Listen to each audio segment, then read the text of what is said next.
Hello everybody and welcome back to the Overlap Breakdown channel. As always, I'm joined by my co-host Umir, who's a professional football scout and analyst. And today we're here to cover Benjamin Sesko's potential move to Manchester United.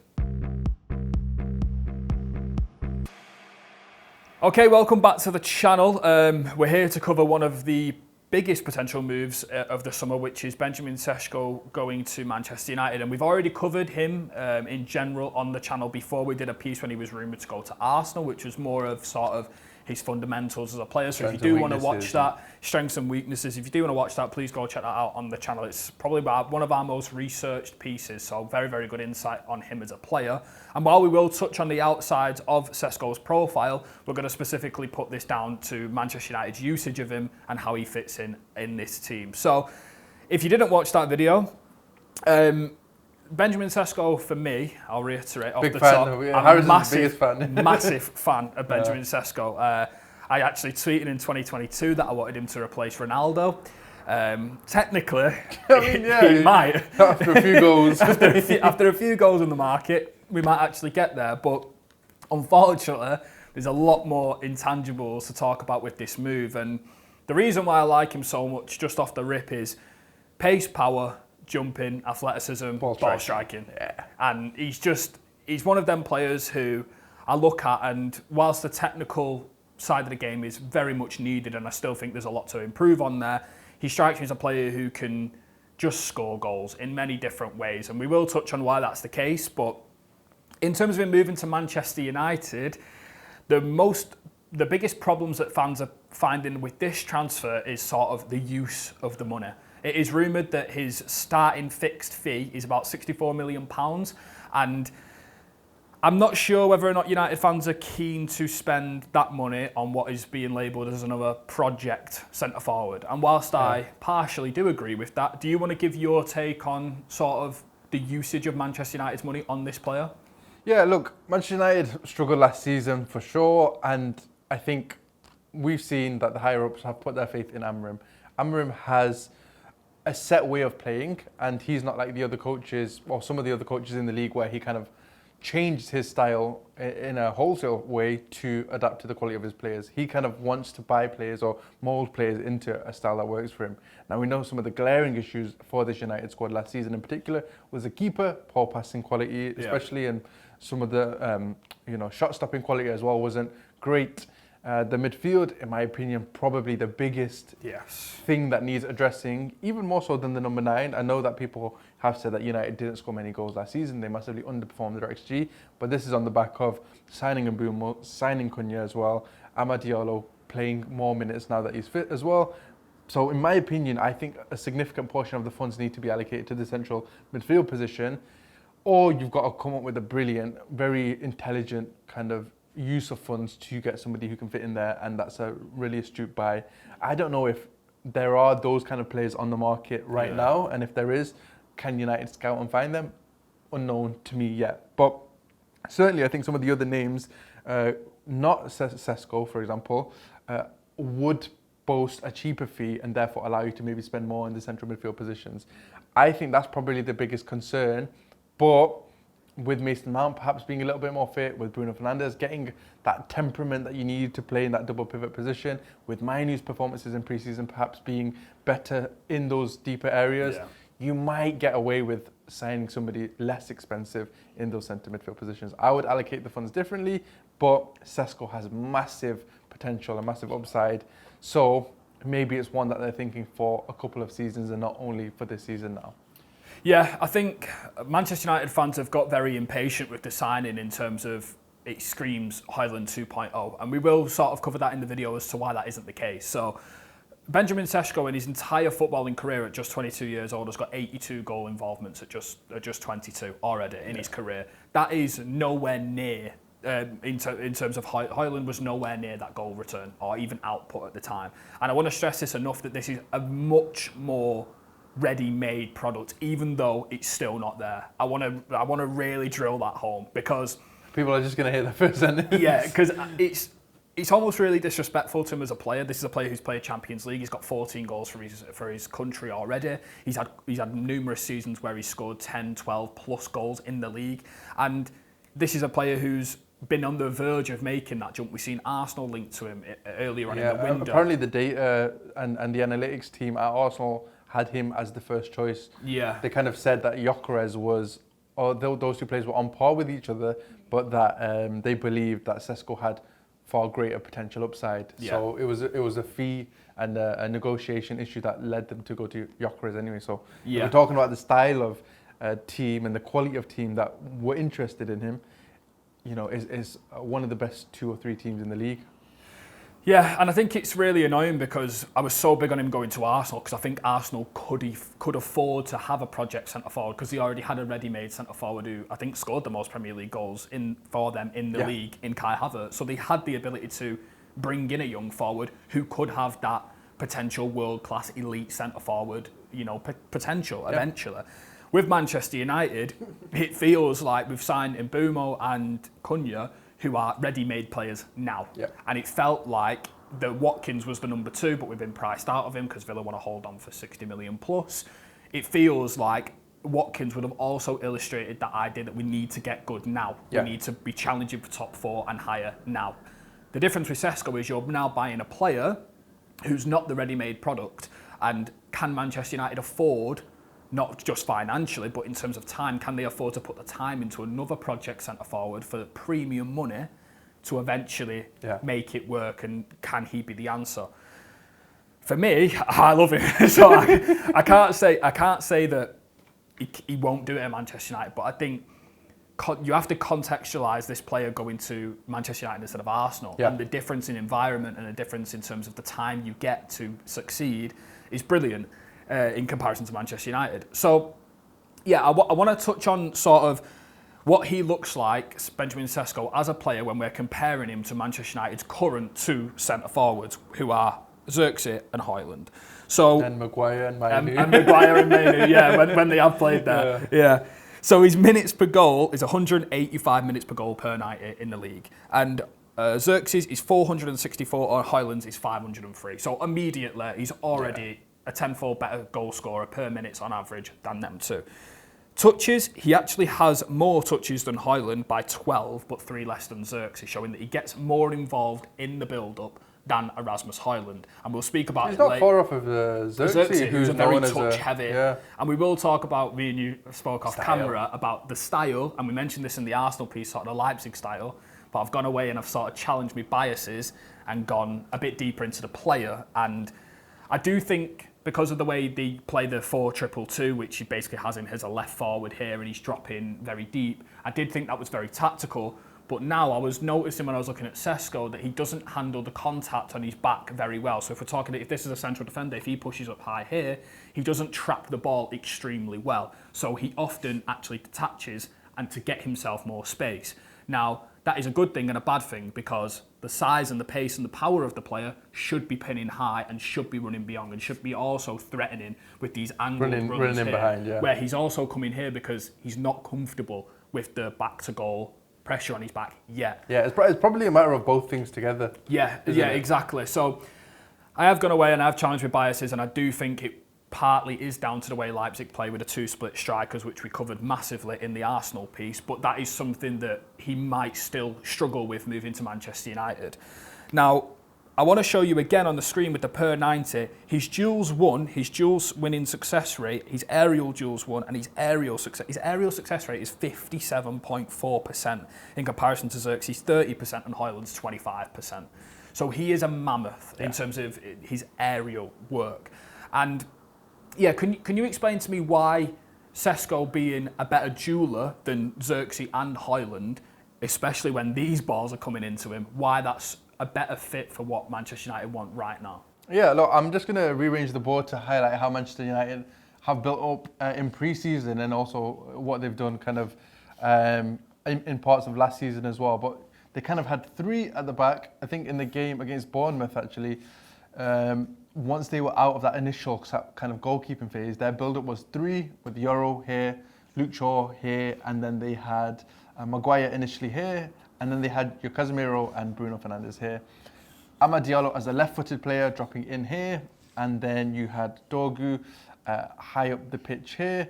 It was Mason Mount actually who dropped in here really nicely, and then it was Dalot we could say Dalot's pushed up here, and then Ahmad's come in here. So it's a very interesting kind of shape, but what it meant was the number 9 essentially was found peeling off when centre-backs were kind of pushing onto him.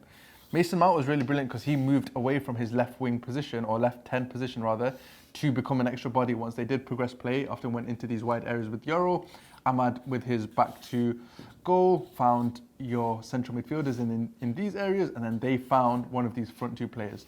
Now, often Mason Mount got the ball, and then these 1-2 situations had your number 9 running in behind. But if it didn't go to Mason Mount, you often had Højlund kind of dropping deep to receive the ball, and then either turning and carrying or passing it back. Now, we know from what we've seen from his work at Leipzig that he likes to drop in for whatever reason, for the 2 reasons that we've mentioned. Now, in these situations, I think he drops in and turns and carries better than a Højlund might. Yeah. So that automatically gives you progression up the pitch when you've built up in the same fashion that we've seen Manchester United build up in.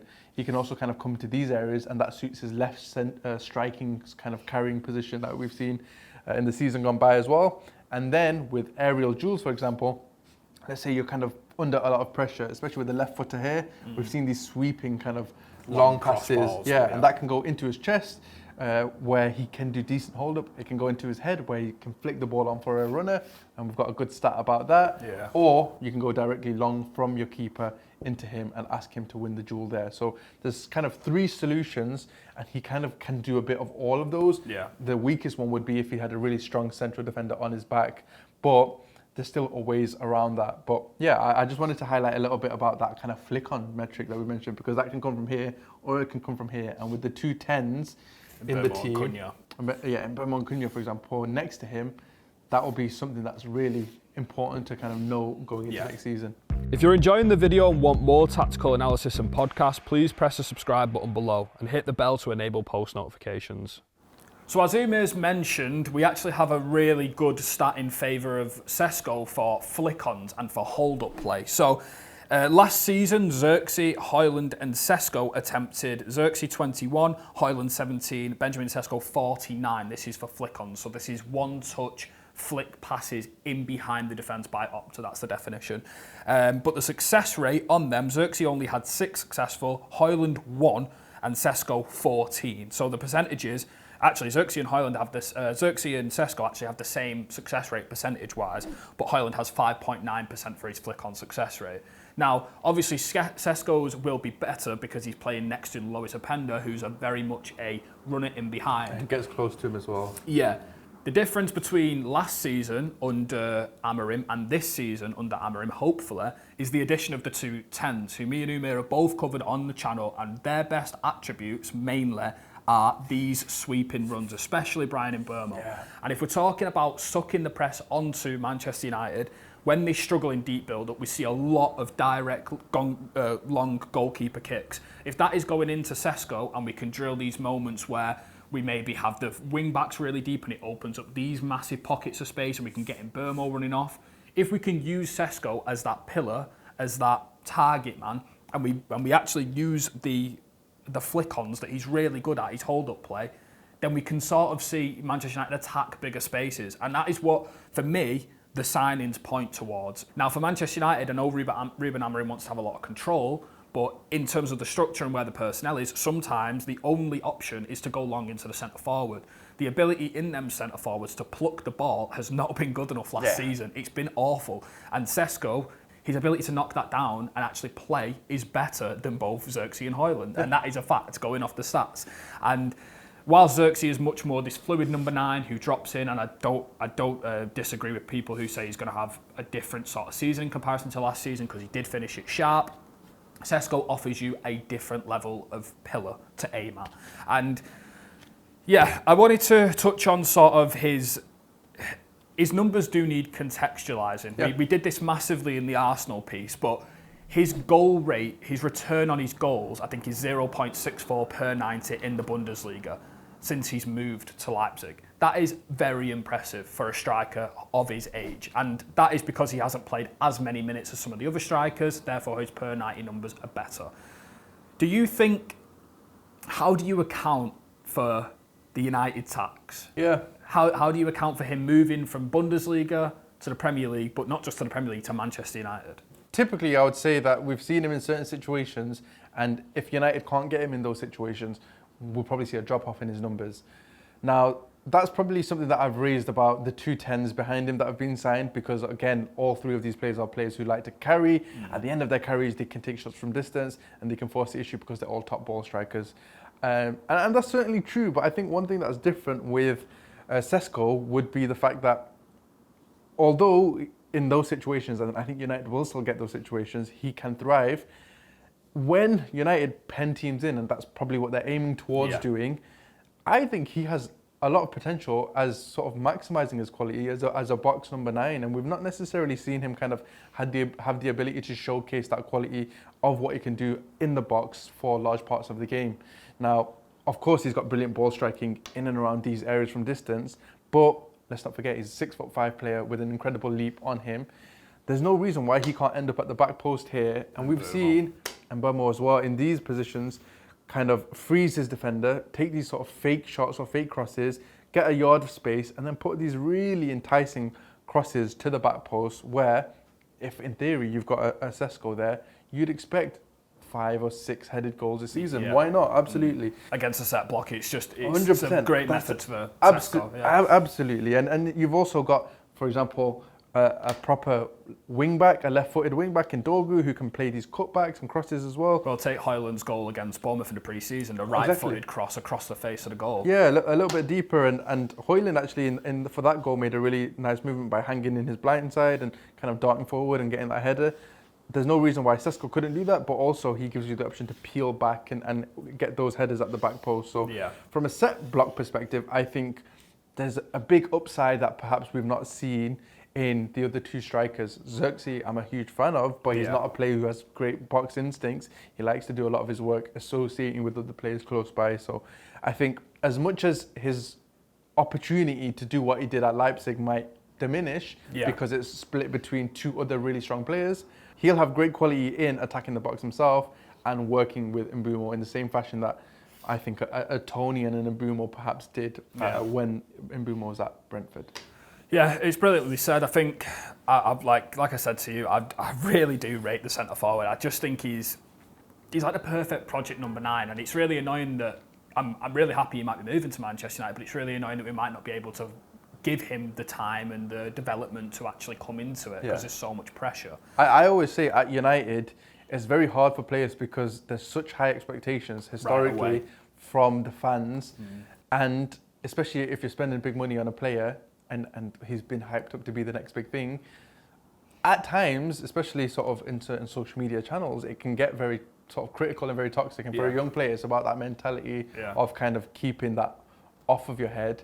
And sometimes 1 or 2 goals just kind of get the fan base kind of happy and forgiving. Even a pre-season goal. Well, exactly, yeah. So I think sort of intangible things like that will determine the success, at least in the short term. Yeah. In the mid to long term, I do think that, look, who knows if Amorim is going to be successful, but the good thing is he's not kind of rigid to one style and one system. Yeah. I think he can thrive in a 4-3-3, he can thrive in a counter-attacking system, he can probably be very strong as a box player as well. So for me, the good thing is, even if there's a lot of question marks around certain intangible things, in the midterm, I think he's somebody who will have a good career. Yeah. I want to mention as well that, we mentioned this on the other piece, but I want to reiterate it. He's not the most astute 1v1 finisher. He's very patchy in his finishing. It's not so much the pure strike he gets in the ball, but sort of the positioning of the shot. He maybe offers from too much power at times, which is great when he's scoring these goals from outside the box. And again, there's a decision-making problem where he takes too many long shots, but we've seen his ability to turn them shots from nothingness chances to goals, and you don't want to discourage him to a point where you lose that X factor from his game, his ability to just pick a goal out from 40 yards. Do you wonder if perhaps these players might get frustrated by that, especially as ball dominant and ball heavy players in their previous clubs? I think maybe Cunha more than Mbeumo. I think Mbeumo's a bit more of a... He's happy to be the second. Happy to be sort of very efficient with his touches, and if he gets a couple chances, he's okay with that. Cunha's a bit more of like a forceful player. He likes to force a lot of issues, similar to Sesko. It's a really interesting dynamic. I actually do think he suits the number 10s really well. I think in general, I think he does suit them. Just the back post crosses from Mbeumo. I'm looking at Cunha, the knockdowns. Cunha, could he trap the ball off the knockdown? Could he run forward and behind? I'm just really hoping that if he does join Manchester United, I'm really hoping that he hits the ground running. I think I listened to an interview with him the other day from about 2 years ago, and I think he got asked, what would you make of moving to Manchester United or moving to the Premier League? And he said, I'm not ready yet. 2 years ago, he's like, I'm not ready yet. He said, I'm 60% of the player I want to be or need to be to make that move. Does he in himself believe that he's made that 40% improvement to move to Manchester United and deliver right now? And whilst all football players back themselves, is he going to get the time? Has he got the right mentality to hit the ground running? It's all the intangibles of United. You can have all the quality in the world. It's all the intangibles on the outside of it. And I'm really happy that he might be coming into a system where, unlike Højlund last season, he should have scored more. The 2-10s take a lot of the goal burden off you. I think, because if you're guaranteeing 10 Premier League goals from Cunha and Mbeumo, not between them separately, then your number 9 doesn't have to be the 25 goal a season striker. He can be a 15 goal a season striker, same way Havertz is.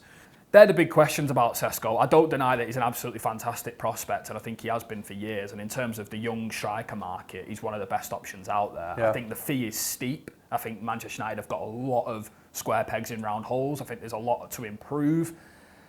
There's just a lot more to attend to. And I was speaking to a few friends last night, and I think the idea that Højlund and Xerxes can come back into the team, I think the faith in the team and the manager and the board has been lost with especially Højlund as a number 9.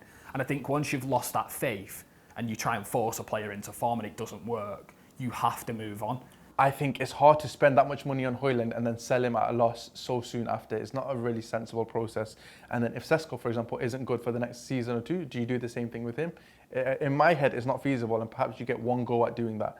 Watkins as the main player with a Højlund understudy is fine, but I do think if you're going for a more senior, experienced professional, I think there's better budget options like a Mateta, for example, that can do the same thing. And then you go big on your midfield. In general, what I would say with Sesko is, if that's your signing and you're kind of banking on him, then fine. I think that's okay, but him and Højlund, kind of where do they fit in? I think it's probably sensible to maybe move Højlund on and then again invest in your midfield. But for me, it's an interesting one. I think Watkins, the only benefit he gives you is that reliable finishing and that sensible shooting. And I think fans would be more on board with his performances, even if he doesn't score. Or even if he goes missing, for example. Whereas Sesko tries to make things happen. And I just hope he has the mentality and the support and the conditions to kind of do things in a way that kind of drives that support behind him, because he's a young player. At the end of your career, you can kind of shoulder that, but it's a very pivotal point for him. So he'll need a good support around him. It's very interesting because Jason Wilcox and Christopher Vavell are actually spearheading this hunt for Sesko. Very credible sources have reported that Ruben Amorim actually pushed for Watkins, but the recruitment department wants Sesko. It's a very big decision to make, and obviously they probably drove both Cunha and Mbeumo, but in terms of this is probably the last big signing United have got in this summer. It's the centre forward that United have been craving for years, and you're going to go with someone who potentially isn't ready for that level yet. And it's a massive call, and obviously, but his upside is so big, and also I do think they want somebody who will be here even if Amorim doesn't succeed. So I think that's one of the biggest kind of selling points essentially. It's a really interesting one. I'm absolutely rooting for him, honestly. If he bangs at Manchester United, I'll bring back the good times. Knee sliding in the studio, honestly. But thank you very much for watching. If you did enjoy, please don't forget to like, comment and follow the channel, and let us know what you think about Benjamin Sesko's potential move to Manchester United, and we'll see you next week. Thank you.